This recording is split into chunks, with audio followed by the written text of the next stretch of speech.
Bonjour et bienvenue dans Fini de lire, où je parle rapidement de mangas, mais qui ont une conclusion. Aujourd'hui, Drop Frame, un manga aux 4 volumes de Narie Shinichiro. Jumnosuke et ses amis ont décidé de réaliser un film pour le festival du lycée. Pendant le tournage, ils font la connaissance de Lou, qu'ils décident d'intégrer à l'équipe. Avec le temps, Jonosuke et elle finissent par former un couple. Malheureusement, Jonosuke découvre Lou, qui a été tué de façon morbide. Cependant, le lendemain, cette dernière est toujours vivante, et personne ne semble se souvenir de la journée de la veille. Drop Frame est un thriller fantastique, un genre que j'apprécie beaucoup. L'idée du manga, là, est que notre protagoniste va voir défiler les jours d'un mois, mais dans le désordre.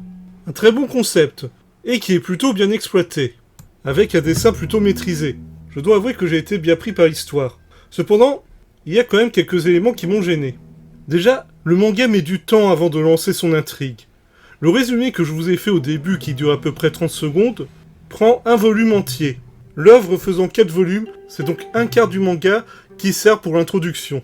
On pourra dire que ça sert à poser les personnages, mais je ne suis pas sûr que ça convainc forcément les lecteurs. Je reste également un peu dubitatif sur la conclusion. Pas mauvaise, mais je pense que le manga aurait pu se terminer avant et autrement.